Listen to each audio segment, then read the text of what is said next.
Olá, seja bem-vindo ou bem-vinda a mais uma aula do Fluência Contábil. Hoje nós vamos corrigir o bolsão que aconteceu no dia 28/6. Foi um bolsão para 5 vagas de bolsas da Fluência Contábil. Nós vamos fazer 15 questões inéditas de contabilidade geral, baseadas nas bancas FCC, FGV, CESP e VUNESP. Então você vai encontrar características da CESP, da FGV, de questões da FCC ou da VUNESP aqui na nossa correção de hoje. O objetivo é que você possa ver como é que foi a nossa prova, estudar, claro, ver como é que se resolve essas questões e conhecer um pouco mais da fluência contábil. Espero você no nosso próximo bolsão. Quem sabe no próximo você possa ser um dos nossos bolsistas. Tudo bem? Vamos, sem mais delongas, começar a nossa aula. Então, conforme falado, nós vamos fazer a correção do bolsão da fluência da parte de contabilidade geral. São 15 questões. A gente vai trazer também, quando necessário, a resolução da norma baseado ali no texto da norma. Então vamos começar, sem mais delongas, com a nossa primeira questão. Questão que vai falar sobre CPC 00. Vamos aqui, deixa eu só abrir meu marca-texto. Beleza, já está no esquema. A Controladoria Têxtil Alfa S.A. preparava o relatório contábil financeiro de propósito geral, para fins gerais, do exercício, quando surgiu entre os analistas uma divergência sobre qual seria o objetivo central do relatório financeiro para fins gerais. O importante aqui nesse primeiro momento é que a gente vai olhar para o relatório financeiro que possua o fim geral. Deixa eu apagar isso aqui que não deu não, né? Ficou muito azul. Para o fim geral. Porque se tivesse um outro fim, o objetivo naturalmente mudaria. É claro que as bancas de concurso, elas vão cobrar somente os relatórios financeiros que têm fins gerais. Porque é aquele que está no CPC 00, é o que importa para fins de provas de concurso público. Beleza, maravilha. Foram registradas 4 afirmações distintas e a diretoria pediu para que se apontasse aquela que está em conformidade com a estrutura conceitual. Então vamos discutir um pouco sobre essa questão do objetivo do relatório financeiro para fins gerais, segundo o CPC 00, que é o seguinte. Quando a gente pensa no objetivo desse relatório, a gente pensa também no objetivo da contabilidade como um todo. A contabilidade, como vocês bem sabem, é uma linguagem que vai passar os fenômenos econômicos financeiros para uma coisa estruturada, através do seu método das partidas dobradas, seus débitos e créditos. Eu até brinco um pouco que os débitos e créditos são a gramática da contabilidade. Por isso o nome fluência contábil. Pensei muito nessa questão do idioma da contabilidade. E como o objetivo de um idioma, como a contabilidade é um idioma, é claro que o seu objetivo ele vai passar pela comunicação. Então, quando a gente pensa em contabilidade, o seu objetivo é comunicar para os seus usuários alguma coisa. Essa alguma coisa são os fenômenos que atingem o patrimônio das aziendas, das entidades que têm ali o patrimônio passível de ser controlado. Então esse é o objetivo da contabilidade. Pensando então e nichando no objetivo para fins gerais, a gente vai trazer algo que é muito parecido com isso. O objetivo do relatório para fins gerais é fornecer informações, como é o objetivo de qualquer linguagem, qualquer idioma. Quando a gente fala português, inglês, alemão, etc., a gente quer transmitir informações e se fazer entendido.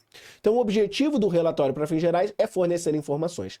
Só que essas informações possuem características importantes que a gente tem que ver. Essas informações não são qualquer informações, elas são informações úteis.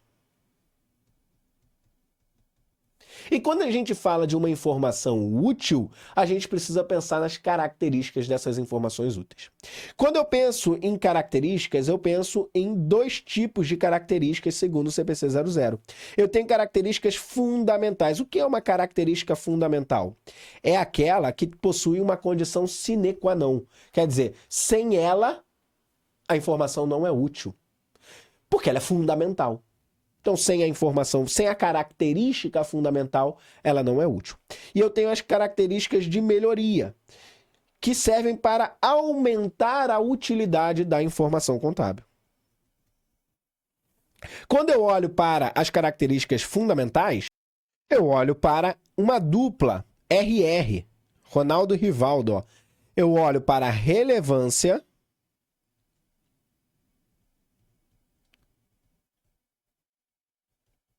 E eu olho para a representação fidedigna.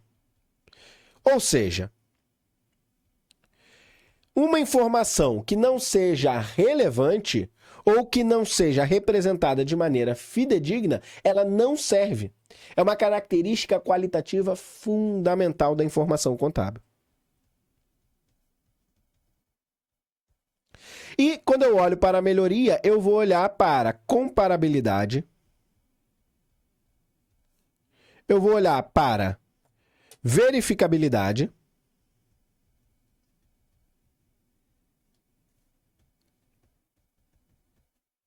eu vou olhar para tempestividade e eu vou olhar para compreensibilidade. Espera aí, que deu um risco aqui. E eu vou olhar para compreensibilidade.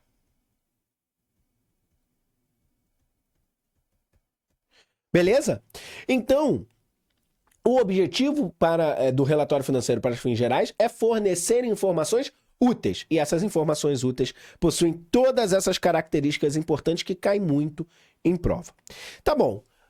Se eu tenho uma comunicação, uma linguagem, que é a contabilidade, que ela quer fornecer informações, falta uma coisa nesse elo todo, porque quem fornece informações para alguém. Quem é, então, essa pessoa que está do outro lado dessa informação? São os usuários das demonstrações contábeis. E o CPC 00, quando olha para o relatório contábil financeiro de fins gerais, ele vai afirmar que existem dois usuários nas demonstrações contábeis que são mais importantes do que os outros. São os investidores e os credores. Por quê? Qual a justificativa que o CPC 00 traz para a gente? Os outros usuários, usuários internos, administradores, diretores, funcionários, governo e etc., conseguem informações contábeis de outra maneira que não para o relatório financeiro de propósito geral. O governo, ele pode, por meio da sua força estatal, compelir a entidade a passar informações contábeis. Os diretores podem gerar relatórios gerenciais internos com mais detalhes, com mais coisas, sobre qualquer informação que eles queiram dentro daquela entidade. Os investidores e credores não. Eles não podem. Por isso, eles são os mais importantes, são os queridinhos do CPC 00. Então vamos ver aqui as opções que traz essa questão para a gente. O objetivo do relatório contábil financeiro de propósito geral é demonstrar o valor de mercado. Bom, o CPC 00, ele vai afirmar categoricamente que não é objetivo entregar o valor de mercado. No entanto, as informações contábeis subsidiam o cálculo para que os usuários das demonstrações contábeis possam calcular o valor da entidade através do método de valuation. Então, o valuation, que vai levar em consideração o custo médio ponderado de capital, vai levar em consideração taxas de mercado, vai levar em consideração taxas de crescimento, de uso dos ativos, enfim, é um método mega hiper complexo que vai servir para entender o valor de mercado daquela entidade numa análise fundamentalista. Legal. Mas não é o objetivo do relatório financeiro para fins gerais. Trazer o valor de mercado. Ele traz subsídios para o cálculo desse valor de mercado. B. O objetivo do relatório financeiro de propósito geral é fornecer informações financeiras que sejam úteis. Começou a cantar a música do CPC 00. Para quem? Para os investidores e credores. Por que para os investidores e para os credores? Porque eles são os principais usuários das demonstrações contábeis para fins gerais, existentes em potencial na tomada de decisões relacionadas a fornecer recursos à entidade. Pessoal, essa é a nossa resposta. Resposta é a letra B. Copiou e colou da norma. A norma, o CPC 00, no item 1.2, ele vai falar: o objetivo do relatório financeiro para fins gerais é fornecer informações financeiras sobre a entidade que sejam úteis para investidores e credores por empréstimos e outros credores existentes potenciais na tomada de decisões. O CPC 00 vai ainda além. Essas decisões que esses usuários vão tomar envolvem decisões sobre compra e venda ou manutenção do instrumento de patrimônio ou de dívida. Instrumento de patrimônio a gente está falando como regra geral as ações. Instrumento de dívida, regra geral as debêntures. Conceder ou liquidar empréstimos no caso dos credores, que vão conceder empréstimos ali, ou então liquidar esses empréstimos, e exercer direitos de votos para os sócios que possuem direito a voto, ou outro modo de influenciar. Então essas são as decisões que esses usuários, esses principais usuários das demonstrações contábeis tomam com essas informações desses relatórios para fins gerais. Não vou voltar na questão para a gente ver as outras letras, para a gente não ficar chovendo no molhado. Vamos avançar porque tem muitas, são 15 questões que a gente vai corrigir aqui hoje. Próxima questão. A instância beta limitada controla suas operações pelo regime de caixa. Ah, beleza, ela está usando o regime de caixa. Mas ela precisa apurar o resultado do exercício pelo regime de competência. Muito comum tá em empresas do porte do Simples Nacional. Elas fazem um controle no dia a dia pelo regime de caixa, mas tem que apurar o regime de competência porque o fato gerador dos tributos é pela competência. Tá? Acontece muito lá no ISS, da gente pegar empresas do Simples Nacional que tem que fazer essa conciliação do regime de competência por conta do fato gerador dos tributos. Eles até contribuem no primeiro momento pelo caixa, mas depois precisam fazer a conciliação aí entre os dois. Então é o que vai acontecer aqui. Ele faz o controle pelo caixa, mas ele precisa fazer a conciliação com o regime de competência.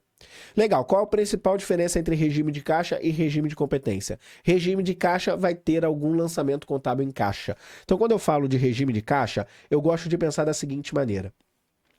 O regime de caixa, ele tem ou um débito em caixa, com crédito, uma contrapartida em qualquer lugar, ou ele possui um débito em qualquer lugar e uma contrapartida em caixa.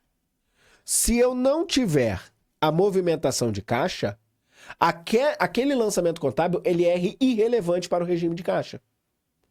Por outro lado, no regime de competência, eu vou ter ou um débito em despesa, ou eu vou ter um crédito, aí o crédito em qualquer lugar, ou eu vou ter um débito em qualquer lugar e um crédito em receita. Se eu não tiver receita ou despesa, é um lançamento contábil que é irrelevante para o fins de competência. A competência, na prática, ela vai mostrar as entradas e saídas, né, as despesas e as receitas, pelo fato gerador daquela despesa ou daquela receita. Então, o fato econômico que está por trás. Se eu penso, despesa de consumo de água, tá? Despesa de água. Qual é o fato gerador dessa despesa de água? É o consumo da água. Despesa de energia elétrica. Qual é o fato gerador? É o consumo da energia elétrica. Despesa de salário. Qual é o fato gerador?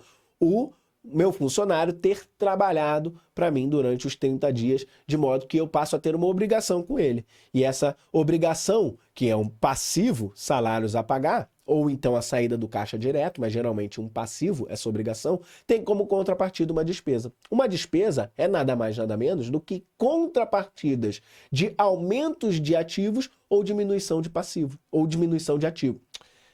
O contrário. Uma despesa é uma contrapartida do aumento de passivo ou diminuição de ativo. E a receita, o contrário. Uma contrapartida de aumento de ativo ou de uma diminuição de passivo. Beleza? Essa é a definição que está lá no CPC 00 de despesa ou de receita. Então vamos lá. Olha, quando eu tenho uma questão de conciliação de regime de caixa e regime de competência, eu gosto de fazer o seguinte. Eu gosto de fazer os lançamentos contábeis para poder entender se há despesa, se há receita, se há caixa, se não há caixa. Beleza. Vamos, antes de fazer, ler aqui o que aconteceu, para a gente tentar entender o que está rolando aqui nessa empresa. Então, eu tenho recebimentos de clientes no valor de 480 mil no caixa. Bom, eu primeiro preciso entender se esses clientes, eles já eram clientes a receber ou se eu tive uma receita nesse primeiro momento. Vamos continuar lendo para a gente poder perceber o que a questão preparou para a gente. Pagamentos de despesas operacionais no caixa de 295 mil. Beleza. A gente precisa entender se toda essa despesa operacional foi reconhecida naquele momento ou não. Se foi reconhecida naquele momento, atinge o regime de competência. Se não, somente regime de caixa. Aí ele traz aqui as informações para eu tirar minha dúvida. Incluído nos recebimentos acima, há 60 mil referentes a serviços de hospedagem que foram contratados para 2026, 2000x6, ainda não prestados no fim de 2000x5. Então veja, ainda não aconteceu o fato gerador da receita. Qual é o fato gerador da receita? CPC 47, quando se cumpre a obrigação de desempenho. Quando há a satisfação da obrigação de desempenho, eu reconheço a receita. Quando ou à medida que essa obrigação de desempenho for satisfeita. Como a obrigação de desempenho ainda não foi satisfeita, a obrigação de desempenho é a entrega daquele bem ou serviço prometido. Como o bem ou serviço prometido ainda não foi entregue ao cliente, não há que se falar em receita. Porém, veja que com essa informação, eu consigo entender que eu tive um reconhecimento de receita nesse recebimento desses clientes de 480 mil. De modo que o lançamento contábil ficaria algo nesse sentido, ó. Eu teria feito um débito em caixa, porque entrou o dinheiro no caixa, 480 mil, esses clientes pagaram à vista, certo? E eu teria uma contrapartida de um crédito. Se tudo fosse receita, seria todos os 480 mil. Só que eu sei que 60 mil eu ainda não prestei. Então eu tenho um crédito aqui de uma obrigação de performance, uma obrigação de pagar, que essa obrigação, na verdade, que é um passivo, eu vou reconhecer como adiantamento de clientes. O cliente adiantou, ele pagou adiantado. Isso é uma obrigação da minha empresa. Eu passo a ter agora a obrigação de prestar esse serviço.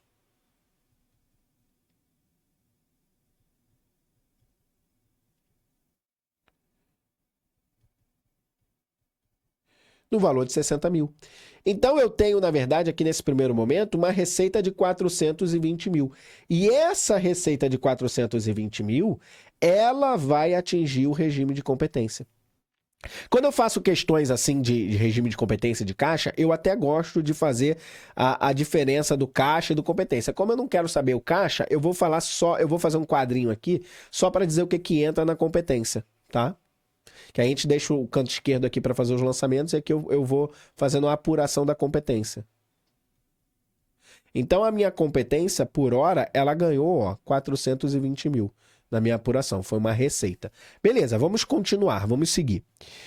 E ele fala que ele teve um pagamento de despesa. Bom, se toda essa despesa, ela incorreu, essa despesa foi incorrida nesse período, é tudo competência. Só que a gente tem que continuar lendo para a gente poder entender o que houve com essa despesa. E aí ele vai falar, olha só, eu tive vendas a prazos realizadas e entregues. Além desses 480 mil, eu tive algumas vendas a prazos. Essas vendas a prazo foram entregues. Ou seja, o fato gerador da receita aconteceu.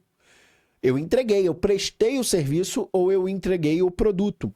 Nesse caso, eu tenho aqui uma receita e eu tenho um clientes a receber. Então, dessas vendas a prazo, eu vou fazer o reconhecimento contábil de um débito.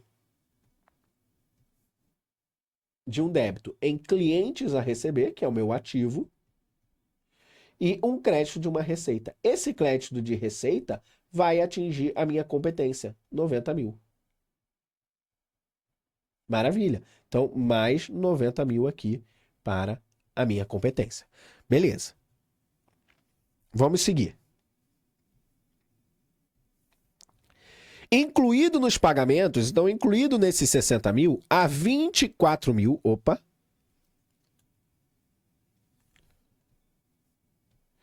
há 24 mil de prêmio de seguro que foi pago, que cobre integralmente o período. Então, o que houve? Eu paguei esse prêmio de seguro antecipadamente. Agora eu passo a ter o direito de ser segurado durante esse período de vigência da minha pólice de seguro. Então, paguei os 24 mil, eu vou sendo segurado durante esses meses. E à medida que a obrigação de desempenho por parte do fornecedor do serviço for sendo satisfeita a mim, eu vou reconhecendo a despesa. Então, aqui nesse primeiro momento, não há a despesa de seguro, mas há o reconhecimento de um direito, o direito que eu tenho de ser segurado. Então, o lançamento contábil, ele vai ser da seguinte maneira: eu vou ter uma saída de dinheiro no caixa, paguei antecipadamente, então um crédito em caixa, no valor de 24 mil e não tenho a despesa.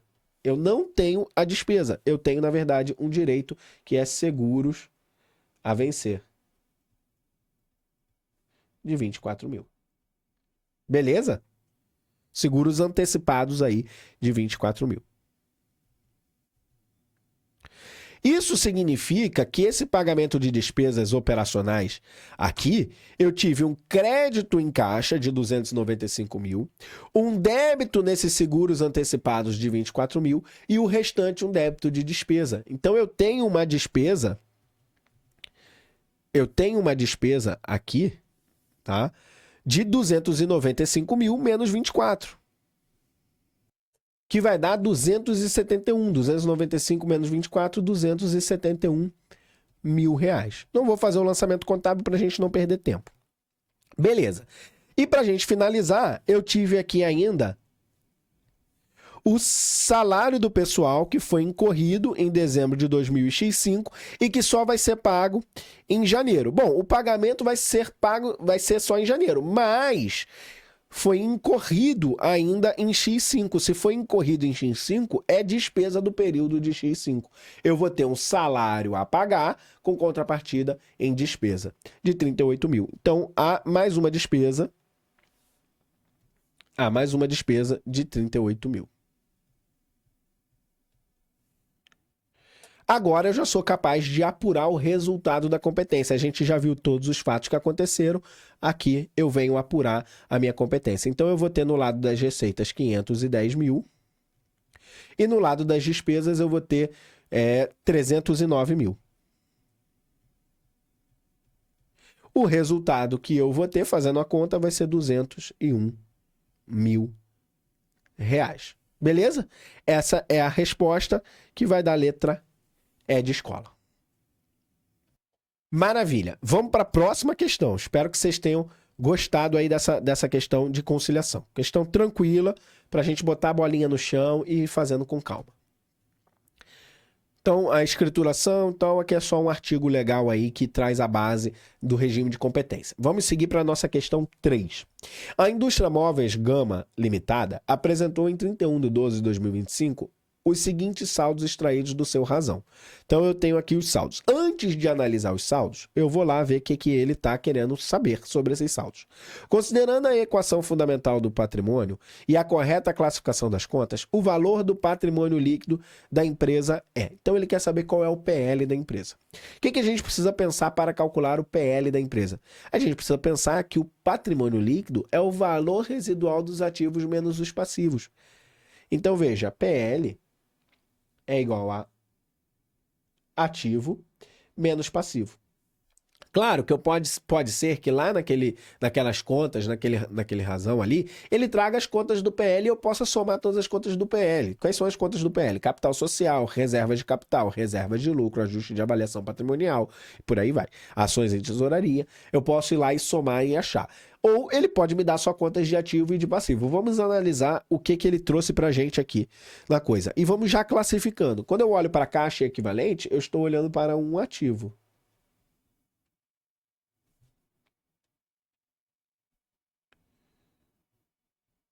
Quando eu olho para clientes, eu estou olhando também para um ativo. Quando eu olho para PSLD, que são perdas estimadas de crédito de liquidação duvidosa, eu tenho uma retificadora do ativo. Está retificando esses meus clientes a receber. Estoques, ativo. Máquinas e equipamentos, ativo. Depreciação acumulada, retificadora do ativo, retifica o ativo imobilizado. Fornecedores, passivo. Empréstimos a pagar, passivo. Salários a pagar, passivo. Despesa de salários do exercício, é despesa, não é nem ativo, não é nem passivo. Bom, então questão bastante tranquila. Agora, para finalizar essa questão, basta eu somar os ativos e somar os passivos. A pegadinha é eu não retirar as minhas retificadoras. Tá? Vamos lá fazer a conta. O total dos meus ativos eu vou fazer de uma maneira parecida. Ó. Vou fazer aqui 2 colunas, tá? E a gente vai somando os nossos ativos. Se bem que eu acho que vai ficar melhor se eu fizer aqui na horizontal. Então, meu ativo total, eu vou ter 18 mil mais 95, menos 7, mais 64, mais 220, menos 48. Tá? Fazendo essa conta toda, eu vou ter que o meu ativo vale 342 mil. E o meu passivo, ele vai ser o somatório de 73 mais 110 mais 22. Fazendo essa conta toda, eu vou ter que vai ser 205 mil.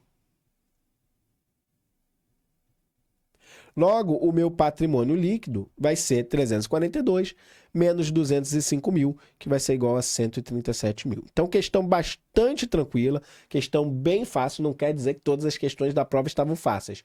A primeira parte da prova estava um pouco mais fácil. Você vai ver contabilidade avançada na nossa próxima correção. Então, a nossa resposta é a letra C de casa. Aqui está a equação que resolve tudo isso. Ativo igual a passivo mais patrimônio líquido.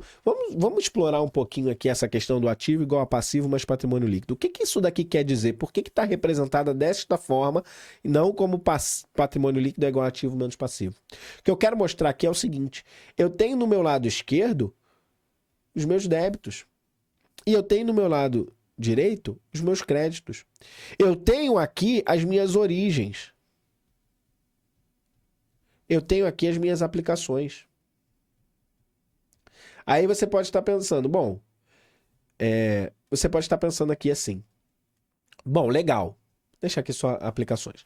Você pode estar pensando, bom, legal, mas eu estou vendo que há uma relação de igualdade. Os débitos têm que ser igual aos créditos. Cadê as receitas e despesas? As receitas e despesas, depois da sua apuração, elas são transferidas para o patrimônio líquido. Então, o meu patrimônio líquido, ele reflete o resultado da empresa. Claro que ele reflete o resultado da empresa. Ele é o capital dos sócios. E os sócios assumem os riscos e os louros do negócio. Então, se eu tive lucro, parabéns para os sócios. Se eu tive prejuízo, é dos sócios. Então, o patrimônio líquido, ele reflete o resultado da empresa, como deveria ser, tá? Vamos para a nossa próxima questão. A empresa Têxtil Delta Limitada registrou ao longo do mês as seguintes operações. Pagamento de uma duplicata a fornecedores no valor de 8 mil por meio da conta bancária. Venda de mercadorias a prazo por 15 mil, cujo custo das mercadorias vendidas foi 9 mil. Pagamento de juros de mora sobre o empréstimo bancário no valor de 600 debitado em conta corrente. A aquisição de um veículo à vista pago integralmente em dinheiro. Considerando a classificação doutrinária dos fatos contábeis em permutativos, modificativos e mistos, assinale a alternativa que classifica corretamente a cada operação. Então, doutrinariamente, a gente vai ter que os fatos permutativos são aqueles em que eu vou ter trocas patrimoniais sem modificação do patrimônio líquido. Base de regra geral, eu vou ter fatos em que eu não tenho receita ou despesa, porque as receitas e despesas elas modificam o patrimônio líquido. Já o fato modificativo é aquele em que eu vou ter uma conta de resultado, uma conta diferencial que vai mudar o patrimônio líquido da empresa. Já os fatos mistos são aqueles em que eu tenho ao mesmo tempo fatos permutativos e fatos modificativos. O que eu vou fazer para resolver essa questão? Eu vou fazer os lançamentos contábeis. O primeiro passo é fazer os lançamentos contábeis. Então tá aqui as opções, né? Vamos fazer aqui o lançamento contábil da primeira.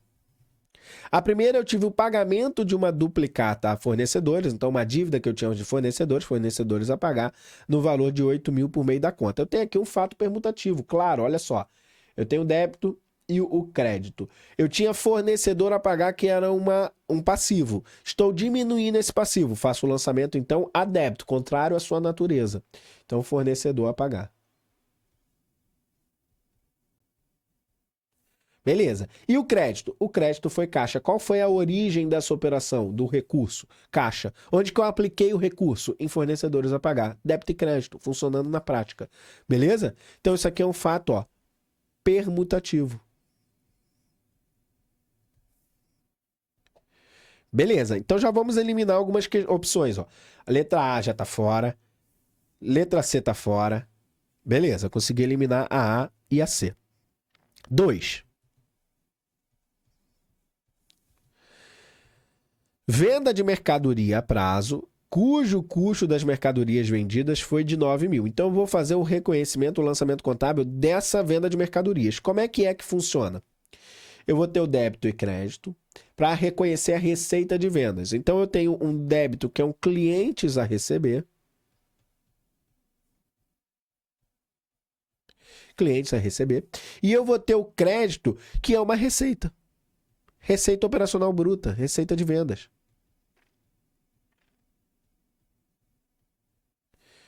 Só que não acabou por aqui, porque agora eu tenho que dar a baixa no meu estoque. Quando eu dou a baixa no estoque, bom, o estoque é uma conta de ativo, tem natureza devedora. Eu quero diminuir o estoque, faço um lançamento a crédito. Então, crédito em estoque, diminuindo. Bom, despesas são contrapartidas de diminuições de ativos. Então, eu vou ter aqui uma contrapartida que é uma despesa, que é o meu CMV, custo da mercadoria vendida, famigerado. Repare que nesse lançamento contábil, eu tenho uma permuta, morre o estoque e nasce uma conta de ativo, né, que é o clientes a receber. E eu também tenho contas de resultado. Logo, esse lançamento contábil aqui, ele vai ser misto. Eu tenho tanto a permuta, morre o estoque, nasce clientes a receber, como eu tenho essas contas diferenciais, essas contas de resultado. Por isso, a 2 é um fato misto, podendo eu eliminar a letra E. Vamos para a próxima. Pagamento de juros de mora sobre o empréstimo bancário no valor de 600 debitado em conta corrente. Esse pagamento de juros, ele vai se dar com um débito e um crédito, em que eu vou ter uma despesa de juros, a despesa financeira e uma contrapartida em caixa. Então, como eu tenho aqui uma conta de resultado, não tenho a permuta, eu tenho aqui um fato modificativo, diminutivo.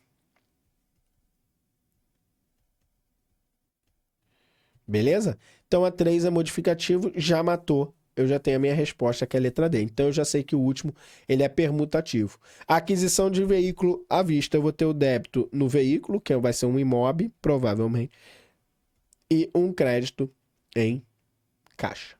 Fiz a permuta, morre o caixa, nasce o imobilizado. Beleza? Vamos para a nossa próxima questão.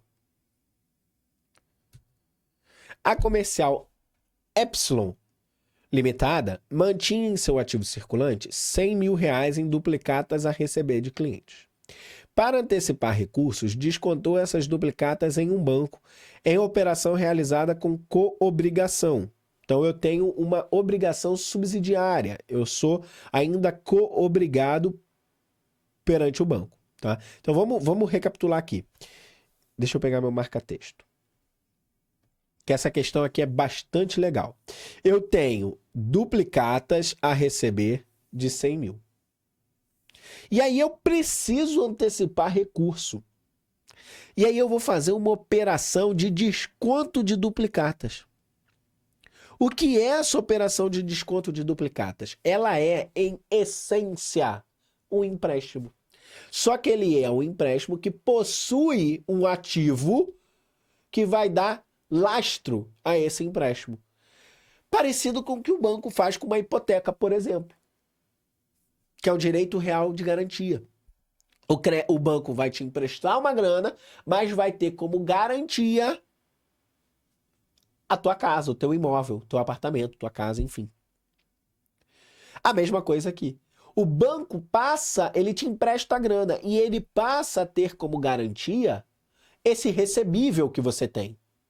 Então, como essência econômica dessa transação, eu tenho um empréstimo, só que um empréstimo lastreado, um empréstimo que possui a garantia de uma duplicata a receber. Beleza? É isso que está acontecendo. Só que, é claro, o banco ele vai cobrar juros, ele vai cobrar um valor para poder fazer essa operação. E, é claro, ele vai analisar aí o risco de recebimento que você tem para poder determinar qual é a taxa, se a taxa é maior, se a taxa é menor, e por aí vai. Tá? Então, para antecipar o recurso, ela descontou essas duplicatas em um banco, que foi uma operação realizada com coobrigação. O desconto de duplicatas mantém o dono da duplicatas, a entidade, como coobrigada. Ela passa a ter uma responsabilidade subsidiária pelo pagamento. Se o cliente lá na frente não pagar, que quem vai receber o cliente é o banco. Se o cliente lá na frente não pagar, você vai ter que pagar, a sua entidade vai ter que pagar, tá? Por reter substancialmente os riscos e benefícios do recebível, a empresa, conforme o CPC 48, não baixou as duplicatas a receber e reconheceu, em contrapartida ao caixa recebido, um passivo na conta duplicatas descontadas. No vencimento do próprio cliente, que é o sacado, pagou diretamente ao banco 60 mil, permanecendo 40 mil em aberto. Então, olha o que aconteceu. O cliente, na hora de pagar, pagou só 60. O cliente ou os clientes. Ficando 40 mil em aberto. Adivinha quem é que vai ter que arcar com esses 40 mil? Você mesmo, a sua empresa. Tá?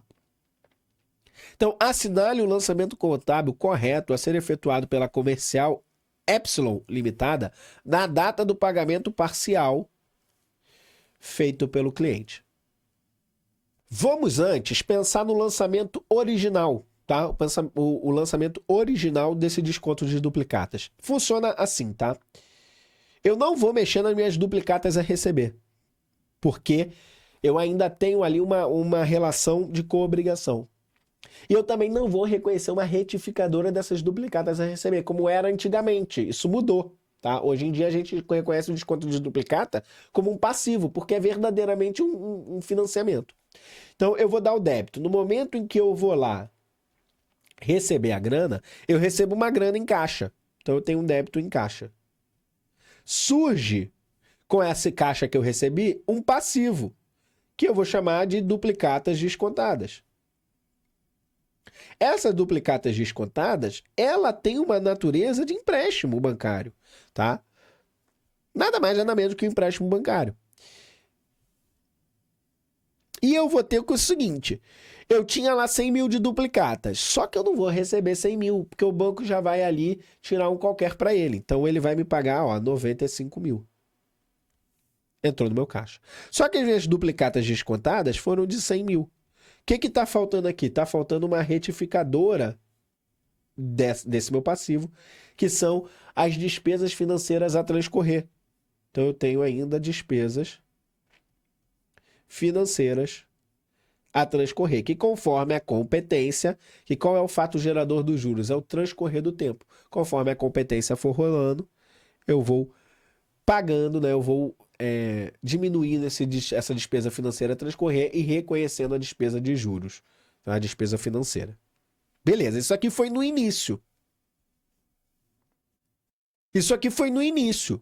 Beleza, tranquilo. E agora, quando o cliente foi lá e pagou os 60 mil, como é que é isso? Como é que funciona esse lançamento?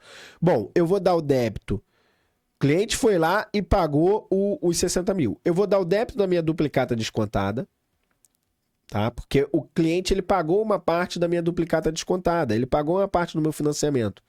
Só que veja, eu vou dar o débito em tudo, ó, 100 mil. Matei ela, porque chegou lá no prazo, o banco quer receber a grana dele. Uma parte foi de clientes, outra parte foi do caixa. Eu vou ter que desembolsar do meu caixa 40 pau. Tá? Eu vou ter que desembolsar do meu caixa 40 pau.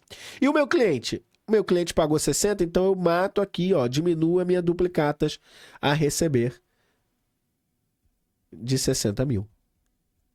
Tá?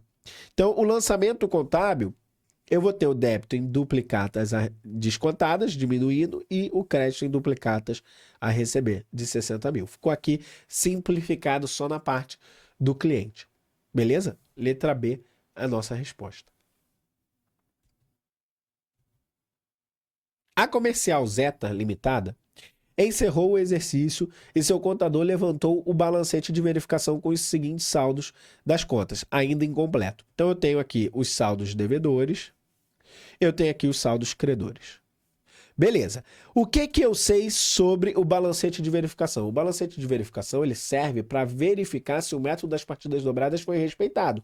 Ou seja, se o somatório de débitos é igual ao somatório de créditos. Se não for, ele está errado. Então, partindo do pressuposto que esse balancete de verificação ele está correto, o que está faltando aqui? Está faltando um valor que complementa o débito e o crédito. Então, qual é o somatório de débitos que eu tenho aqui? Qual é o somatório de créditos que eu tenho aqui para saber o que está faltando? Então, veja, 52 mais 88 mais 164 mais 110 mais 480 mais 215 mais 73 é igual a 96 mais 24 mais 180 mais 412 mais X, que é esse valor omitido. Tá? Então, quanto que é o valor omitido? Vamos fazer aqui rapidinho com a calculadora, só para eu calcular aqui rápido esse somatório, tá? Então, 52, eu vou eliminar esses 3 zeros, tá? Pra gente facilitar aqui a conta. 52 mais 88, mais 164, mais 110, mais 480, mais 215, mais 73. Isso vai dar 1.182. 1.182. Por outro lado, eu vou ter que esse somatório 96 mais 24 mais 180 mais 412 vai dar 712, tá? 712. Então, o que vai acontecer aqui? Eu vou ter que 1.182 vai ser igual a 712, né? 712 mais X.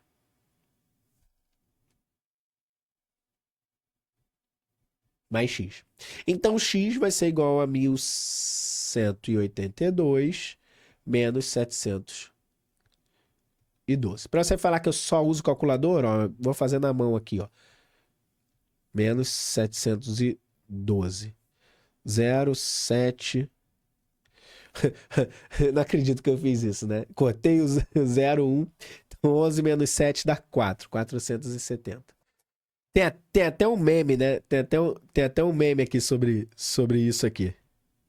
Sobre esse corte aqui, assim, né? Cortei um pra vir um aqui pra cima. Brincadeira, né? Tu vê que eu tô um tempo sem fazer conta na mão. Mas enfim, resposta 470, letra B de bola. Tamo junto? Vamos seguir. Então, da onde sai isso? O somatório de débitos deve ser igual ao somatório de créditos. A comercial, ETA Distribuidora Limitada, empresa estritamente revendedora, contribuinte do ICMS e tributada pelo lucro real. Aí dá até uma dica. Portanto, eu tenho o regime não cumulativo da PIS e da COFINS. Aqui a gente dá um salto, né? Vamos fazer uma questãozinha boa de DRE aqui, ó. Então eu tenho uma empresa comercial. O que eu tenho de relevante de saber que ela é uma empresa comercial? O IPI. Se ele vai gerar crédito ou não. Nesse caso, não. Mas ela é contribuinte do ICMS. O ICMS, então, gera crédito. Adquiriu mercadorias para revenda de um fornecedor industrial. Ah, beleza. Então, eu tenho um fornecedor industrial. A operação foi pactuada na condição FOB, que é o frete e seguro por conta do comprador. Free on board. Beleza. Então, o comprador, ele vai arcar com esse frete seguro. E tanto o transporte quanto o seguro diretamente atribuíveis a essa aquisição foram cobrados na própria nota fiscal. Beleza. De entrada, cujos valores destacados e apurados constam no quadro seguinte. Então, eu tenho aqui valor das mercadorias, 50 mil. ICMS destacado, 9 mil. PIS não cumulativo, 825. COFINS, 3.800. IPI destacado pelo fornecedor industrial, 5 mil. Frete, 2 mil. Seguro, 500. Com base exclusivamente nos critérios de mensuração do custo de aquisição dos estoques, item 11, o valor que a comercial ETA deve reconhecer no custo de aquisição, pensei até que era uma questão de DRE, mas não é não, é uma questão de CPC 16, é uma questão de custo. Tá? Eu preciso saber como que eu vou reconhecer o custo desse estoque. Bom, o que o CPC 16 ele fala sobre custo de aquisição de estoques? Ele vai falar o seguinte, ó. O custo de aquisição de estoques compreende o preço de compra, os impostos de importação, outros tributos, exceto recuperáveis junto ao fisco. Por quê? Porque esses recuperáveis junto ao fisco vão gerar crédito. Então não faz sentido, eu não posso incorporar, eu não posso capitalizar algo que eu vou receber de volta. Bem como custos de transporte, seguro, manuseio e outros diretamente atribuíveis à aquisição de produtos acabados, de materiais e de serviços. Descontos comerciais, que são os descontos incondicionais. Abatimentos e itens semelhantes devem ser deduzidos da determinação do custo. Beleza. Isso aqui vai representar a nossa regra geral de reconhecimento de custo. Qual é a regra geral de reconhecimento de custo? Quando o bem ele chega no local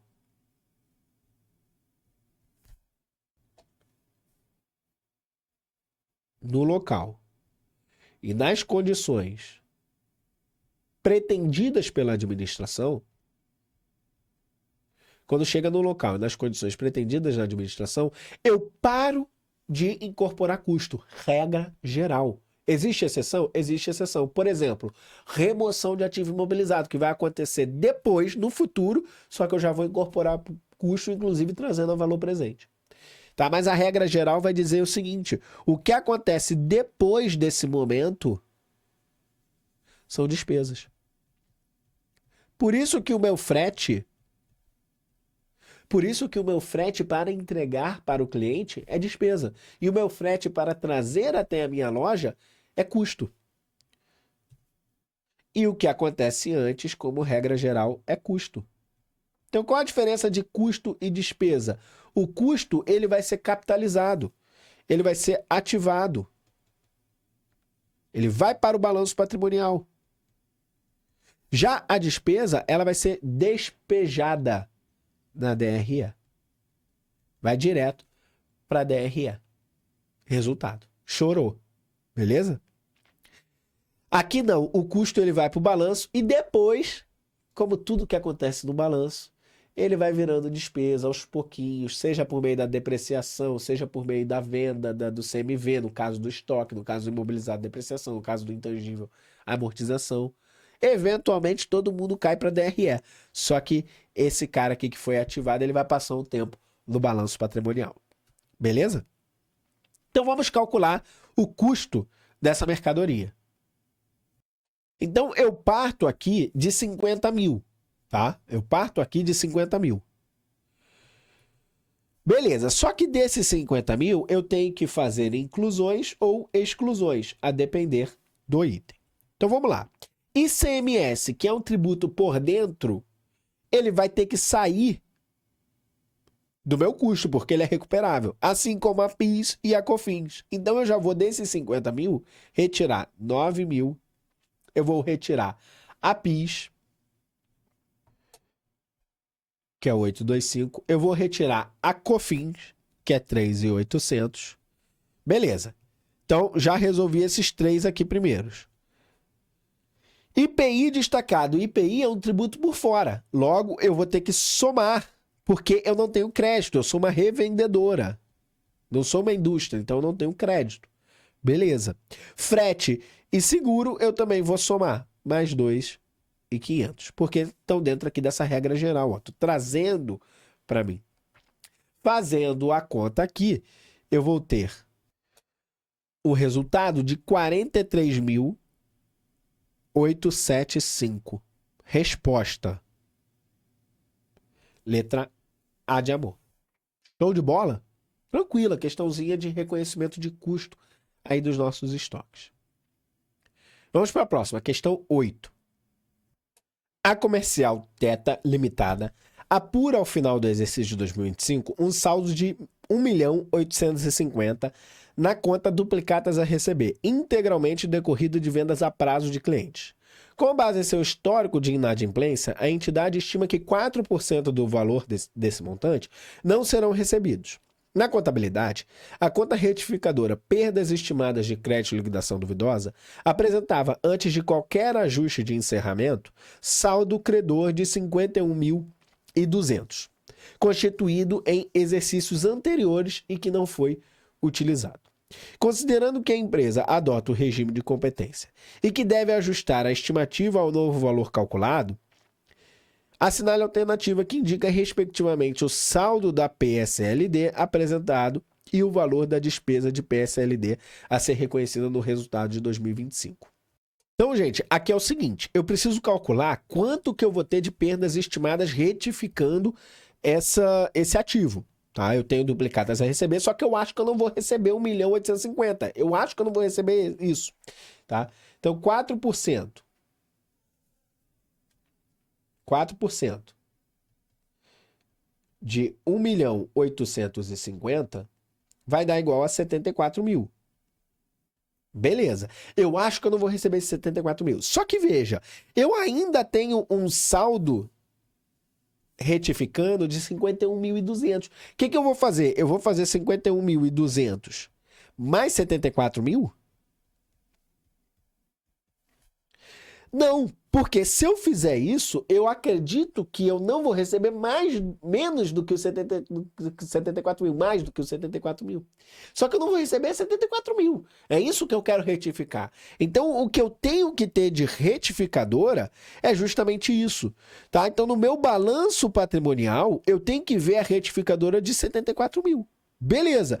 Só que eu vou reconhecer uma despesa no resultado de 74.000? Não, eu vou reconhecer só o complementamento, a complementação, pronto, achei a palavra. A complementação dos 74.000. Falta quanto para chegar a 74.000?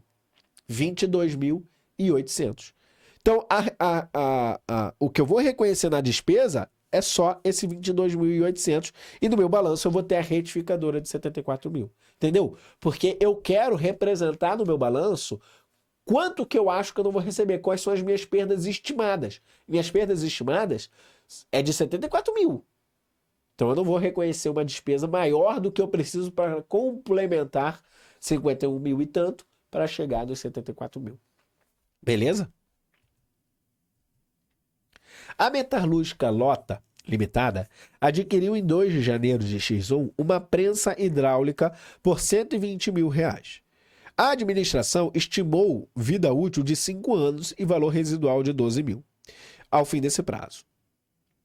O contador deseja comparar o efeito de 2 métodos de depreciação que são admitidos no CPC 27, o método linear e o método da soma dos dígitos, sobre o resultado do exercício de X2 no segundo ano de uso. Então, eu quero comparar a despesa de depreciação entre o método linear e o método soma dos dígitos no segundo ano de uso. Considerando que ambos os métodos partem do mesmo valor depreciável, qual é a diferença entre a despesa de depreciação calculada pelo método da soma dos dígitos e aquela calculada pelo método da soma linear? Então vamos lá, vamos fazer. Antes da gente fazer, olha o mandamento aqui do CPC que vai trazer isso aqui. Bom, primeira coisa, o valor depreciável de um ativo é o valor determinado depois da dedução do valor residual. Então, o valor depreciável é o valor de custo menos o valor residual que eu acredito que eu vou recuperar lá na frente depois do fim da vida útil do meu bem. E lembrando que a vida útil não é necessariamente a vida física do bem, é quanto eu estimo que eu vou utilizar aquele bem. Vários métodos de depreciação podem ser utilizados para apropriar de forma sistemática o valor depreciável de um ativo ao longo da sua vida útil. Tais métodos incluem o método da linha reta, que é o mais comum, o método dos saldos decrescentes e o método das unidades produzidas. Você reparou que eu não trouxe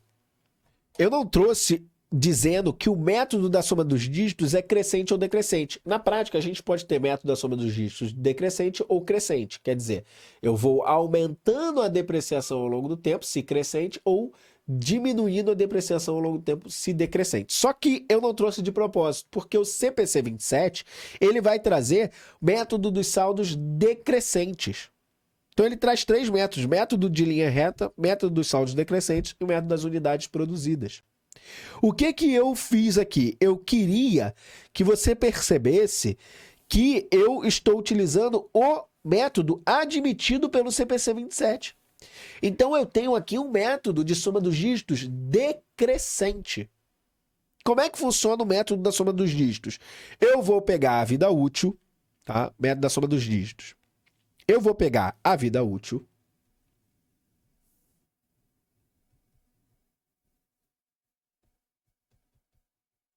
E vou somar os dígitos. É quase que se fosse uma fatoração, né? Você está ali fazendo ali, mas você não tá multiplicando, você está somando. A vida útil é igual a 5 anos. Então, a soma dos dígitos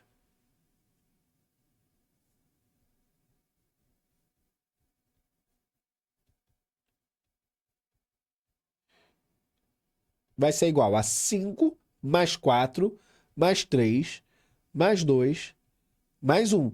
Bom, fazendo essa conta, a gente vai ter que isso aqui vai dar 15. Beleza. Esse 15 é o denominador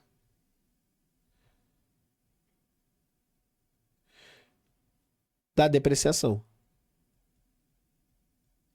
Como é que funciona a depreciação? A depreciação vai ser igual ao valor contábil menos, que é o custo, menos o valor residual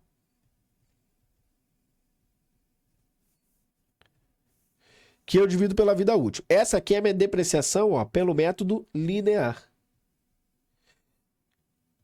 Pela vida útil. Beleza? No caso da soma dos dígitos, eu vou pegar esse mesmo fator aqui, que isso aqui é o meu valor depreciável. Meu valor depreciável, eu vou pegar o valor depreciável e vou multiplicar por um fator. Esse fator, ele tem como denominador o 15.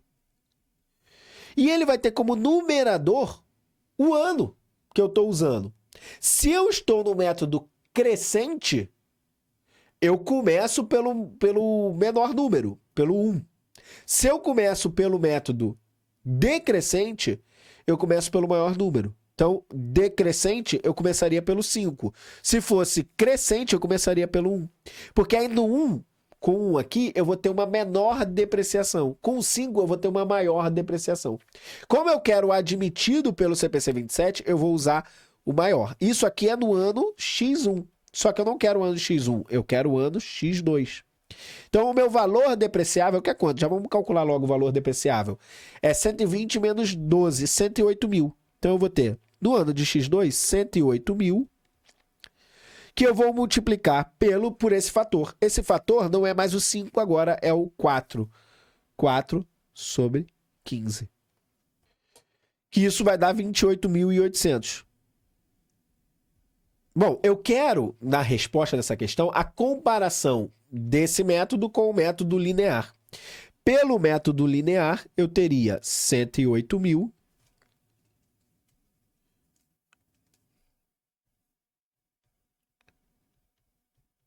que eu divido por 5. 108 mil que eu divido por 5 vai dar 21.600. Bom, fazendo a comparação entre os dois, eu vou ter uma diferença, tá? De 7.200. Vai dar 28.800 menos 21.600. Vai dar igual a 7.200. Beleza? Questão tranquila. Bastava você saber como que eu faço a soma dos dígitos e saber que é decrescente, tá? Que é o método permitido lá pelo CPC 27. Próxima questão, questão 10. A Comercial Capa Limitada encerrou seu exercício social em 31/12 de X1. E seu contador relacionou as contas a seguir, todas com saldo na data do balanço. O ciclo operacional da empresa é inferior a 12 meses. Beleza. Duplicatas a receber, vencimento em 60 dias. Empréstimo bancário tomado para capital de giro com pagamento único previsto para 36 meses. Estoque de mercadoria adquirido para revenda. Aplicação financeira de liquidez imediata resgatável a qualquer tempo. Edifício onde funciona a matriz, utilizado nas atividades operacionais. Fornecedor a pagar em 45 dias. Considerando os critérios de classificação previstos na 6404 e no CPC 26, Assinale a alternativa que apresenta a correta e, respectivamente, o grupo de cada conta. Então, ele quer saber se é ativo circulante, se é passivo não circulante. Então, ele quer fazer, na verdade, essa diferenciação entre circulante e não circulante. Dica para fazer esse tipo de questão. Vamos começar sempre por aquilo que é mais fácil. Edifício onde funciona a matriz. Isso aqui é o imobilizado. E imobilizado é, sem dúvida, ativo não circulante. Estoque de mercadoria para revenda, ativo circulante. Beleza, já olhei essas duas, eu já consigo eliminar só olhando essas duas. Vamos além, tá? Aplicação financeira de liquidez imediata resgatável a qualquer tempo. Isso daqui é equivalente de caixa. É ativo circulante. Tá? Ativo circulante. Então eu já tenho aqui, ó, A3, A4 e A5. Antes de eu entrar em qualquer regra aqui que eu vou falar do CPC 26. Então, a 3 é ativo circulante, 3 é ativo circulante. Ó, beleza, beleza, beleza, beleza. Aqui já errou, ó. Letra D tá fora. Beleza. A 4 é ativo circulante. 4, ativo circulante, ativo circulante, ativo não circulante. C tá fora. E é ativo circulante. E a 5, ativo não circulante. Então, 5, ativo não circulante, beleza. Ativo não circulante, beleza. Ativo não circulante e ativo não circulante. Beleza, a banca foi bastante esperta, não deu pra gente eliminar muito, só com aquelas mais óbvias. E é o seguinte, o que o CPC 26 ele vai falar? Ele vai falar o seguinte, deixa eu abrir ele aqui para a gente poder ver juntos. Tá? O CPC 26 ele vai falar o seguinte: critério de classificação de ativos circulante. O ativo ele é circulante, tá? Quando satisfizer qualquer dos seguintes critérios. Então é o seguinte: isso aqui não é o rol cumulativo. Basta que eu atinja um critério para que seja considerado circulante. Então, o primeiro critério, eu espero que ele seja realizado ou eu pretendo que ele seja vendido ou consumido no meu ciclo operacional da entidade. O que é o ciclo operacional? É o tempo que eu tenho entre produzir o bem e receber ele em dinheiro. Ou seja, se o ciclo operacional da empresa for longo, eu posso ter ativos circulantes maiores do que 12 meses, desde que eu espero que ele seja realizado, vendido ou consumido. Eu tenho essas três palavras: realizado, vendido ou consumido no ciclo operacional. Ele está mantido somente com o propósito de venda. Então, se ele estiver mantido com o propósito de venda, acabou, é circulante. Eu espero que ele seja realizado em até 12 meses após a data do balanço. Então, 12 meses é a nossa régua geral, é a nossa medida geral. Venceu em até 12 meses da data do balanço, é circulante. Venceu após, é não circulante. Só que, se o meu ciclo operacional for maior do que 12 meses, eu posso ter ativos circulantes que têm um prazo de venda, consumo ou realização maior do que 12 meses. Ele é caixa ou equivalente de caixa. Se for caixa e equivalente de caixa, acabou, é circulante. É o caso da questão, a gente tinha um equivalente de caixa. Ativo com liquidez imediata, baixíssimo risco de mudança de valor, prazo curtíssimo, tá? A menos que esse caixa esteja gravado, reservado para trocar por um passivo que seja maior do que 12 meses. Quer dizer, esse caixa ele é um caixa restrito. Ele já está gravado ali para um passivo. Todos os demais são classificados como não circulantes. No caso do passivo, eu vou ter uma coisa muito parecida. Olha só, o passivo, ele deve ser classificado como circulante quando satisfizer qualquer dos seguintes critérios. Então, a mesma lógica. Bateu qualquer um aqui, ele é circulante. Então, eu espero que ele seja liquidado no ciclo operacional normal da entidade. Então, se for liquidado durante o ciclo operacional normal, eu estou falando de um passivo circulante. Está mantido com a essência de ser negociado. Deve ser liquidado no período de até 12 meses, com a mesma ressalva do ciclo operacional. Se ele for liquidado durante o ciclo operacional normal, mesmo que esse ciclo seja maior do que 12 meses, ele vai ser circulante. A entidade não tem o direito, na data do balanço, de diferir a liquidação do passivo por pelo menos 12 meses após a data do balanço. Então, não há um direito incondicional por parte da entidade de diferir, de prolongar o passivo por pelo menos 12 meses. Beleza? Então, vamos voltar para a nossa questão.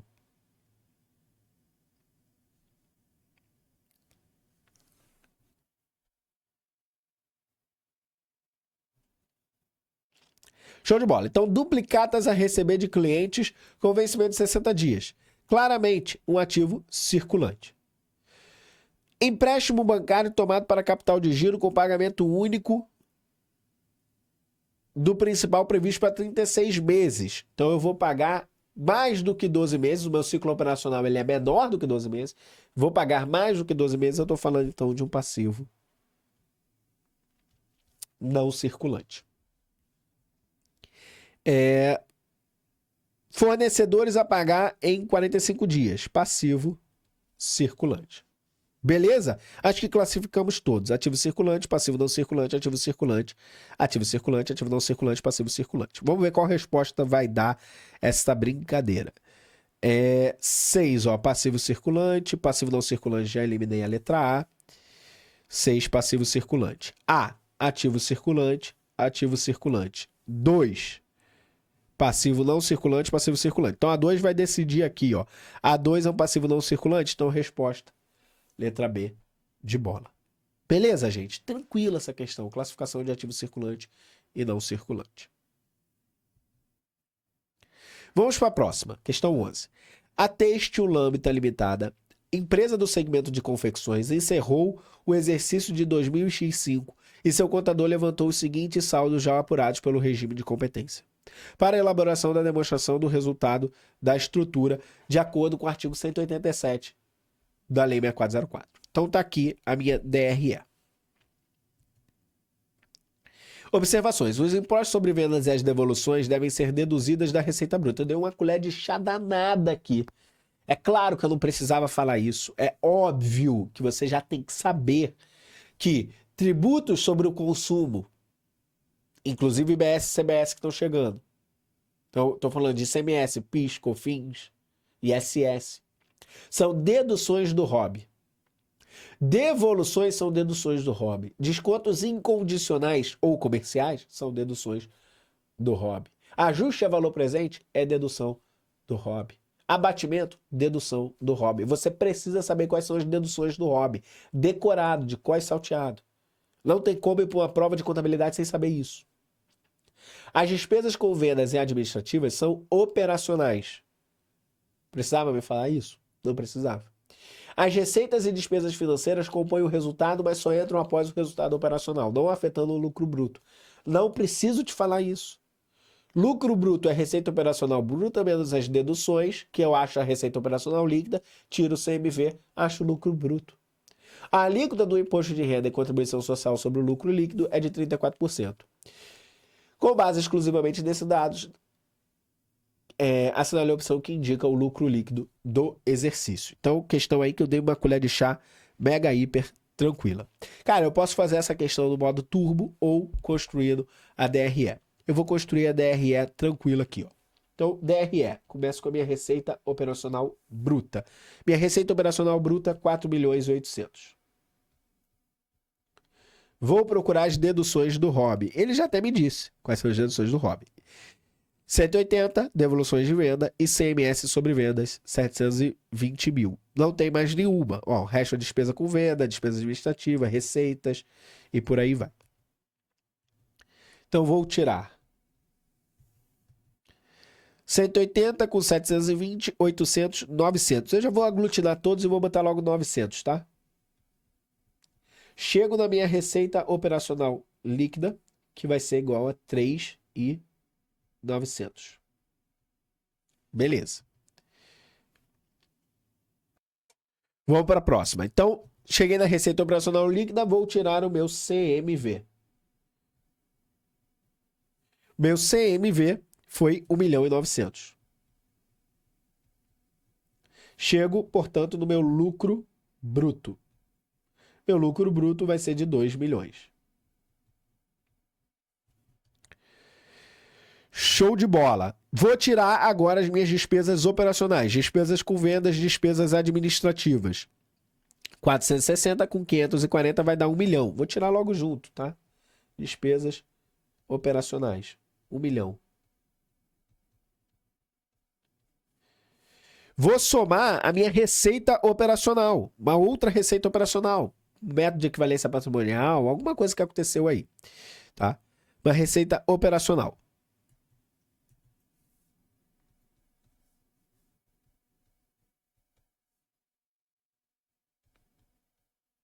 A venda do imobilizado com ganho de capital. Pode ser. Tá? Então, eu vou achar aqui um resultado operacional. Tá? Que vai ser igual a de 910 mil. Não, 910 mil não, porque eu subtraí, né? Que é uma receita, né? 90, né? Então é 1.090.000. Pronto, 1.090.000. Beleza, tava teste para ver se você tá atento ou atenta. Beleza. Achei minha receita operacional, agora eu vou fazer o meu resultado financeiro. Vamos ver o que aconteceu aqui no meu resultado financeiro. Receita financeira, 70. Despesa financeira, 250. Então, eu vou ter que... Minha despesa financeira... 250, né? Deixa eu até deixar um espacinho aqui para botar o meu resultado financeiro. Vamos fazer bonitinho, né? Resultado financeiro. Aí, meu resultado financeiro, eu vou ter as receitas financeiras, que foram 70. Eu vou ter as minhas despesas financeiras, que foram 250. Então, eu vou ter que, como resultado financeiro, 180 mil negativo. Beleza. Então, eu vou ter aqui um lucro antes do imposto de renda, meu LAIR,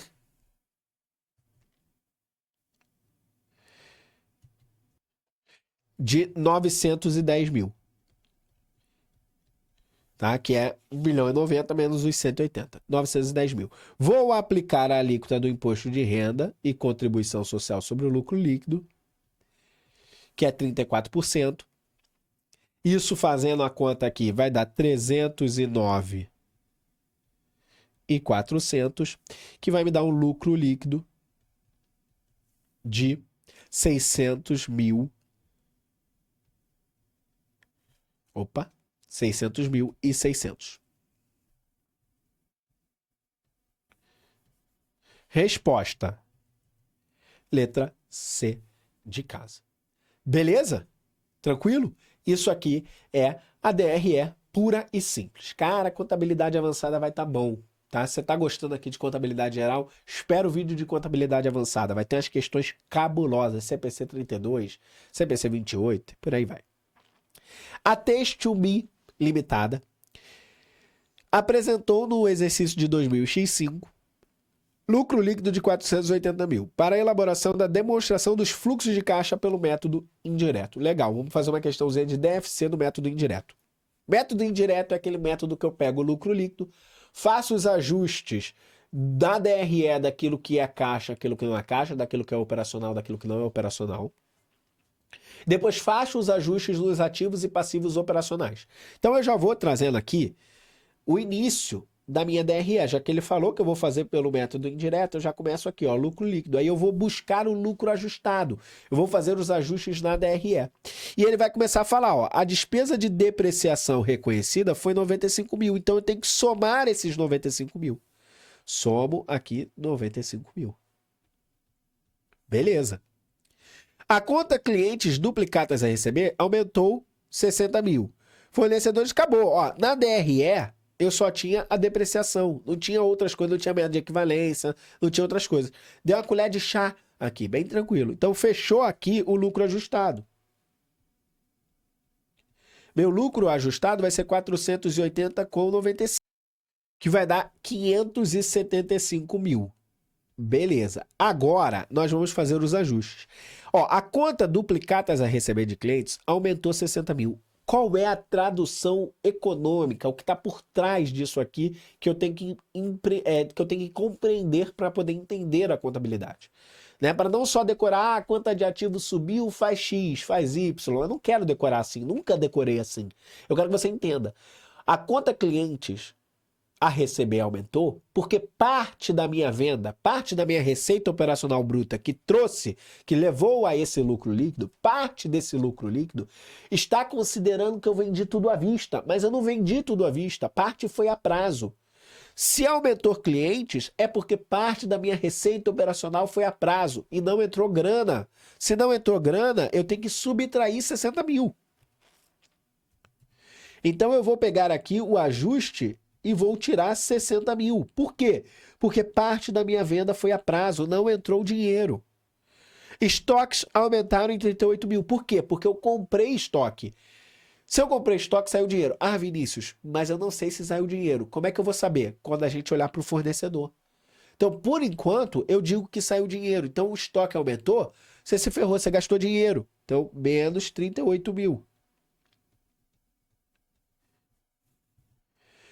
Fornecedores aumentaram. Opa, então parte desse estoque aqui que eu comprei a prazo. Então, olha que beleza. Eu vou somar. Por que o 38 mil não repetiu aqui? Porque tem parte desse estoque que foi vendido. Então, não necessariamente tem que bater os dois, tá? Então, meus fornecedores aumentaram 52 mil, beleza. Então, não gastei dinheiro. Então, somo 52 mil. Beleza. A conta salários a pagar aumentou 27 mil. Se a conta salários a pagar aumentou 27 mil, significa que eu não paguei para os meus funcionários. Se eu não paguei, eu somo 27 mil. Tá? Beleza. Acabou. Tá? É isso. A partir de agora, eu vou fazer as contas. Fazendo essas contas, eu vou ter um resultado de 556 mil, que vai dar o gabarito, letra D de dado. Beleza? Vamos avançar para a próxima. Bora mais. Questão 13. A Cerâmica NI SA, companhia de capital fechado, apurou em 31/12 de X1 lucro líquido do exercício de 480 mil. Seu estatuto social fixa dividendo mínimo obrigatório de 30% do lucro ajustado. Então, o que eu tenho que saber? Eu tenho que saber como que eu calculo o lucro ajustado. E a companhia não possui prejuízos acumulados, nem qualquer ajuste a título de reserva de contingências ou reserva de incentivos fiscais. A Constituição da Reserva Legal observa estritamente os limites legais. Considere o seguinte saldo dos exercícios, antes da destinação da conta do resultado. Tá? Então, o que eu preciso saber? Como que eu calculo o meu lucro líquido ajustado? Veja, o meu lucro líquido ajustado, ele é o lucro líquido menos a minha reserva legal, menos a minha reserva de contingência, mais as minhas reversões de reservas de contingência, se eu tiver reversão de reserva de contingência, menos reserva de lucros a realizar, mais a reversão dessa reserva de lucros a realizar e menos a reserva de incentivos fiscais. Bom, ele já me disse aqui que eu não tenho reserva de incentivo fiscal, não tenho reserva de contingência. Logo, se eu não tenho nada disso aqui acontecendo, meu lucro líquido ajustado vai ser igual, meu lucro líquido menos a minha reserva legal. Beleza. Então agora eu preciso analisar se eu vou ter constituição de reserva legal ou não, porque a reserva legal, como é que ela funciona? Eu sou obrigado a reservar 5% do meu lucro líquido todo mês. Só que eu tenho um teto. O teto é 20% do capital social. Ou o teto facultativo, 30% se o somatório do capital social com as reservas de capital der 30%. Então, beleza. Eu tenho aqui, eu não tenho reserva de capital, tá? Não tenho reserva de capital. Até tenho reserva de capital, mas ele não fala nada sobre eu fazer o facultativo. Ele fala, ó, observe estritamente os limites legais. Bom, então qual é o meu limite de reserva legal? Então, o meu teto de reserva legal vai ser igual a 20% de 1.200.000, 1.200.000.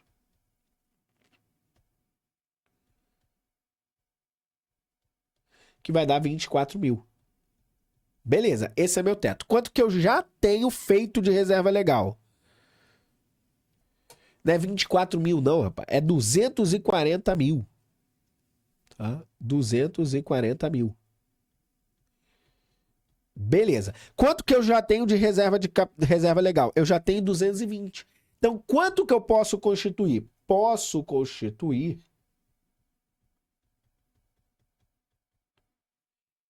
mais 20 mil. Esse é meu limite nesse período. Quanto que vai dar a minha reserva legal do período? Que é o 5%. Eu tenho que fazer esse cálculo. 5% do lucro. O lucro é 480 mil. Então, eu poderia constituir 24 mil. Eu tenho poder para constituir 24 mil. Mas o meu teto é 20 mil. Então, quanto que eu vou constituir de reserva legal? Que é um lançamento assim, ó. Débito e crédito. Eu vou constituir somente 24 mil. Então, eu vou dar débito em lucros acumulados. 24 mil não, 20 mil, desculpa. Lucros acumulados e crédito em reserva legal, constituindo, aumentando essa reserva legal em 20 mil. Logo, o meu lucro líquido ajustado vai ser igual a 480 mil menos 20 mil. Vai ser igual a 460 mil. Beleza. Show de bola. Acabou por aqui? Não, eu quero saber qual é o dividendo mínimo obrigatório. Vinícius, cara, ele botou o dividendo mínimo obrigatório de 30%, mas eu li que meu dividendo mínimo obrigatório é 50%. É, só se o estatuto for omisso. A partir do momento que o estatuto é omisso, é 50%. Default do lucro líquido ajustado. O estatuto nasceu omisso, ele decide regular, no mínimo tem que ser 25% do lucro líquido ajustado. Se ele não nasce omisso, se ele nasce dizendo qual é a divisão de dividendo, dividendo mínimo obrigatório, ele não está obrigado a ser 50% nem os 25% do lucro líquido ajustado. Ele vai poder definir ali, do nascimento do estatuto. Se o estatuto for omisso, chorou, 50% e no mínimo vai ser 25% do lucro líquido ajustado. Beleza? Então, nesse caso, agora, basta a gente calcular 30% de 460 mil. Então, meu DMO, meu dividendo mínimo obrigatório, vai ser igual a 0,3, que multiplica 460 mil. Que vai dar... deixa eu ver. Vai dar 138 mil, resposta letra A. Tudo bem? Vamos seguir que está quase acabando. Questão 14. A Cerâmica S.A., companhia aberta, levantou os seguintes dados em reais, referentes ao exercício encerrado, para a elaboração da DVA. Agora uma questãozinha de DVA. Tá aqui a DRE, né? Tá aqui nossa DRE, ó. Vendas de mercadorias, provisões para crédito de liquidação duvidosa, custo de mercadorias, materiais, perdas na baixa de estoques, depreciação e amortização, receitas financeiras, resultado de equivalência patrimonial. Com base exclusivamente nos dados, o valor total a distribuir. Beleza.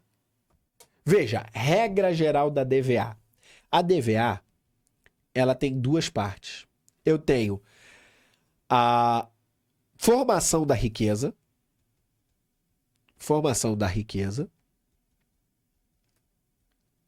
e eu tenho a distribuição da riqueza. Regra geral, eu consigo fazer pelos dois caminhos. Pela distribuição, tende a ser mais rápido quando eu quero valor adicionado a distribuir. Ele tende a ser mais rápido.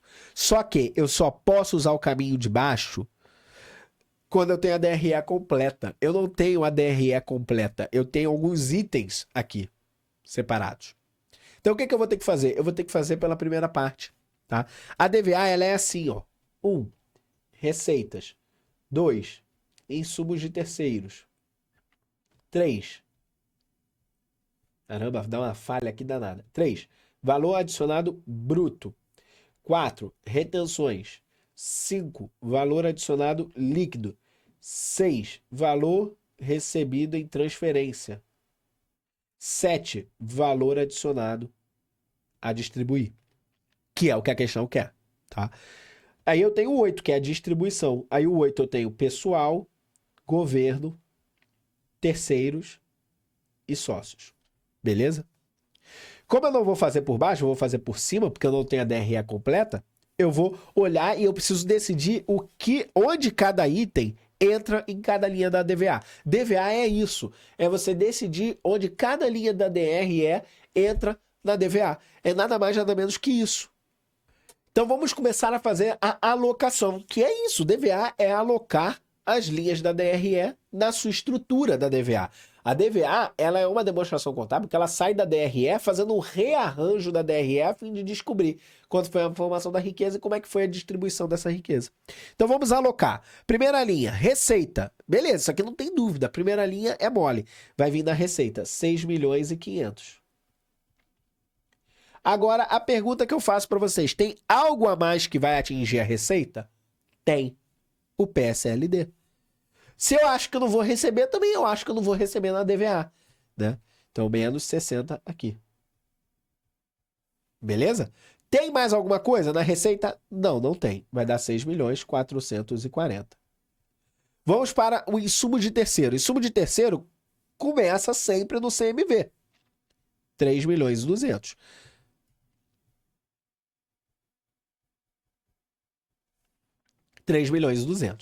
Beleza. Tem alguma outra coisa que vai atingir o meu insumo de terceiros?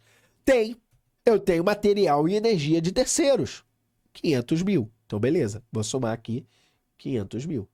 Ficou meio sem espaço, né? Ficou meio sem espaço. Deixa eu puxar aqui 6 milhões 440 já. Botar o consolidado aqui. Melhor.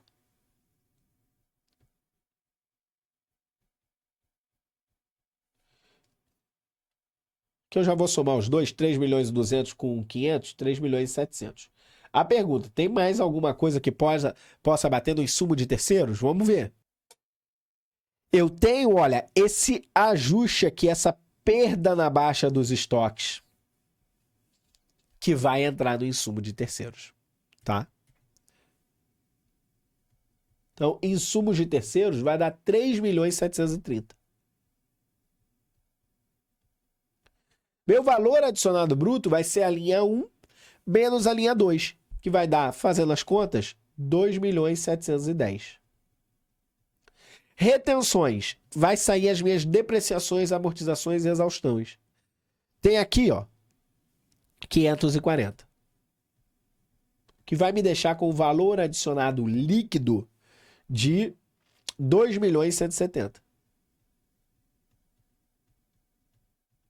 Beleza. Meu valor adicionado recebido em transferência. O que é valor adicionado recebido em transferência? É dinheiro que a empresa recebe dormindo. Renda passiva. Receita de aluguel, financeira, método de equivalência patrimonial. E eu tenho aqui, ó, eu tenho essas duas aqui. 290 mil. Então, somando essas duas, eu vou achar, finalmente, o meu valor adicionado a distribuir, que é 2 milhões 460 mil. Somei as duas, tá? Resposta, letra C de casa. Vamos agora para a nossa última questão dessa correção.